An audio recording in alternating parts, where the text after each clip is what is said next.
जों फिथाइ हान्जानि जोंनि हान्जाया फिथाइ सामथाइखौ लानानै जोङो बे सावगारिखौ लानानै गेलेदों आरो जोङो जेबायदि नुदों जे जोंनि ओनसोलनि रायजो राजा सिगांनि बिअडिनि जे सोद्रोमाफोर बिथांमोनहा बे समाबाय समितिखौ लानानै गोबां माने केलेंकारि खालामनाय आरो गाफालिथि खालामनाय बे खेत्रखौ नायनानै सोलायनायखौ लुबैदों। ओंखायनो सोलायनाय खेत्रआव जोंखौनो आरो जोंनि टीमा यां माने टीम ओंखायनो जोंखौ माने बिअडिआव सोद्रोमा हिसाबै लाबोनो रायजो राजाफ्रा सांग्राङै भट होफैदों। बिथांमोना आगोलनि खामानि मावनायाव जितु न' लुनायनि खोथा बुंदों खायसेबो रां जाथ'वाखै होनना बिथांमोना बुंदों बेनि सायाव मा बुंदों?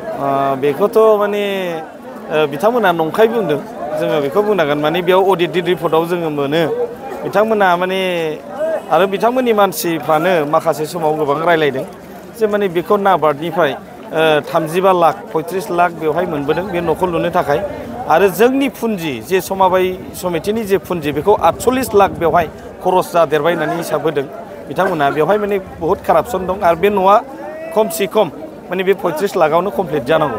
बिथांमोना आरो बुंदों जितु नैबे समाबाय समितिखौ आसामनि मादावनो बयनिख्रुइबो जौसिन बाहागो आवग्रिनो हादों होननानै बुंदों बिथांमोननि मावनायनि गेजेरजों। बियो रेकर्ड हिसाबै बेखौ लांदों आरो नुदोंबो जोंबो नाथायबा सिङावबो माखासे गेसाव दं बे बाथ्राखौ बुंनांगौबा माने मा होनो जोङो जोंनि बे नामाव गाखोखानायखौ एसे बरनामबो खालामनानै लानाय जायो आं बुंनोबो बायो थेवबाबो खिन्थु रायजोआ मिथिनांगौनि खारनाव एसे बुंनांनोबो हागौ मानोना जेखिनि जोंनो एपेक्स बेंकआ बे समाबाय समितिनो लन हरो आरो बे समाबाय समितिया बे दायित्वखौ लानानै जोंनि ओनसोलनि रायजो राजाफोरनो माने केसिसि लन सारनानै हरो दा बेवहाय खिन्थु नाथायबा बोखांनो हायाखै गोबां रां गोदोनानै दं।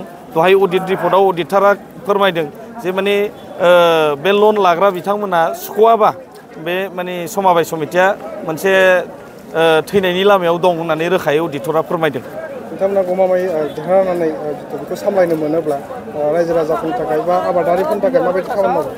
जोङोथ' बिराद मोनसे मोजां प्लानिं खालामदों जिहेथु बे समाबाय समिति हिसाबैबो मोजाङै जौगानांगौ लोगोसे बेयाव थानाय शेयार हल्डारफोर बे शेयार हल्डारफ्राबो बिनि गेजेरजों हेफाजाब मोननानै गावबागाव आर्थिक अबस्थायाव मोजाङै जानांगौ स्ट्रं जानांगौ थांनानै थानायनि लामाखौ आरजिनानै लानो हानांगौ बेबायदि हेफाजाब होनो होननानै जोङो सिन्था खालामदों। रायजो राजानि थाखाय मा सुबिदाफोर दं?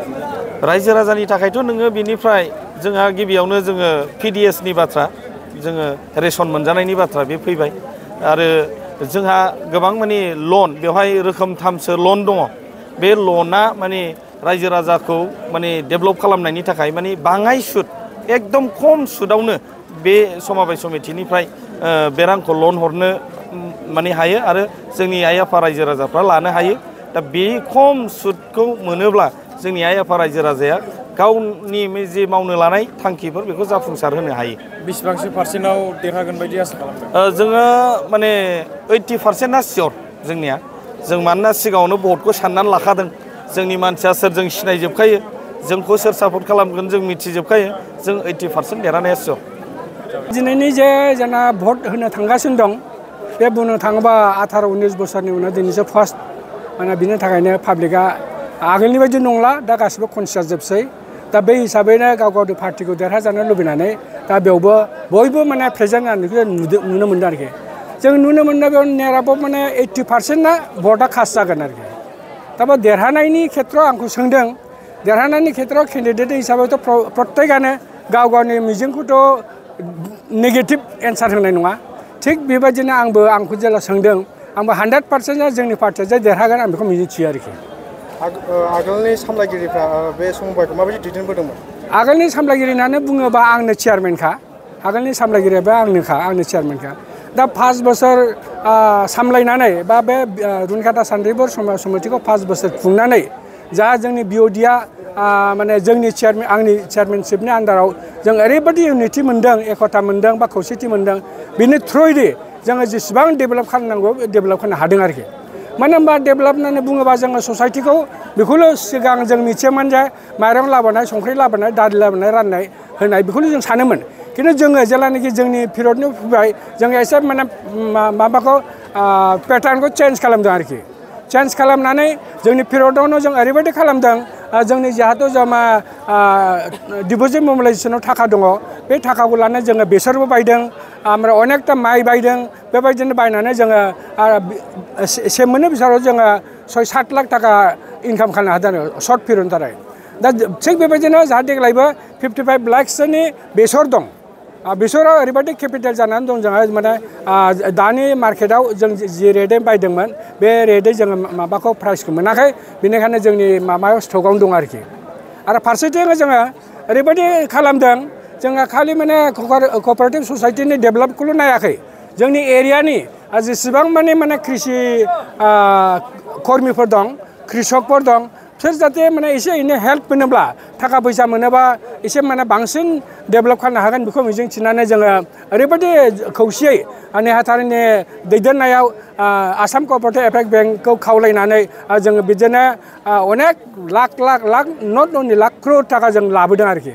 थांनाय बोसोरावबो जोंहा 7 crore 88 lakhs जों लाबोदोंमोन। जों बेखौ 90% रिकभारि खालामनानै जोङो आरो 9 कोटी 33 लाख 100 थाखा जों लाबोनानै पाब्लिकनो जोङो डिस्ट्रिबिउट खालामदों आरोखि। माबायदि नोंथांमोना देरहायोब्ला बा बे समबाय समितिखौ सालायनो मोनोब्ला आगान्थु दिनाव रायजो राजानि थाखाय बा कृषकफोरनि थाखाय माबायदि खामानि मावगोन? बेनो जिहेतु जोंनाव एक्सपिरियेन्सआ फैबाय आरोखि। माबायदि मावोबा, सोरखौ कनभिन्स खालामबा, सोरखौ कन्टेक्ट खालामबा ससाइटि डेभेलप जागोन बा पाब्लिकआ हेल्प मोनो, जों बेखौ मिथिगौ। मानो होनबा जोङो ओरैबायदि माने जों खौसेथियै जायो, नट अनलि क'अपारेटिभ एपेक्स बेंकनि, जों नाबार्डनिफ्रायबो नै जोङो दा नोंथांमोना नुनो हागौ माने माबा दं नाबार्डनिफ्राय रुरेल हाट मोननाय, नाबार्डआ जोंनो 10 लाख हरदों आरो जोङो 2 लाख होनानै 12 लाखनि जों बिल्डिं बानायदों आरोखि। आरो थिग बेबायदिनो नैबे जों जि माबा दं जोंनि गडाउन नुदों, बे गडाउनखौबो मालाय बायदिबा थाखा फैसा जाजोबनानै सेस खालामगोन।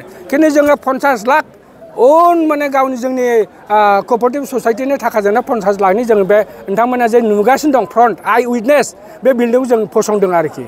आरो दा माने बिदिनो जगाजग खालामनानै दा थारमाने जेरै टयलेट, लेट्रिन बेबायदिखौ जों बानायगासिनो दं। दा मानो होनबा बे बुस्थुआव क'अपारेटिभ ससाइटिया ओरैबायदि जोंनि रुनिकाटा सान्थिपुर क'अपारेटिभ ससाइटिया नट अनलि बिटिसि आसामावनो फेमास, बयबो मिथिगौ रुनिकाटा सान्थिपुर क'अपारेटिभ ससाइटि होननानै। बेनिखायनो जिहेतु नामा जाखाबाय, बे नामखौ जोङो आरो जौसिनाव लांनो थाखाय जों नाजागोन आरो नाजाबाय थागोन।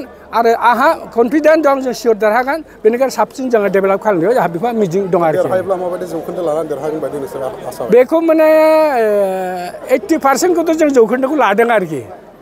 दा मा खालामो रिजाल्टआसो होनसिगोन, थेवब्लाबो 80%खौ जों आसा खालामदों आरोखि। बेनि बिथिङाव नोंथांमोना माबायदि खामानि मावदोंमोन? मावनायाथ' आं बुंखाबाय, आगोल जेसेबां मावदों बेनिफ्राय 3-4 गुन साबसिन मावगोन होननानै जोंहा मिजिं दं आरोखि।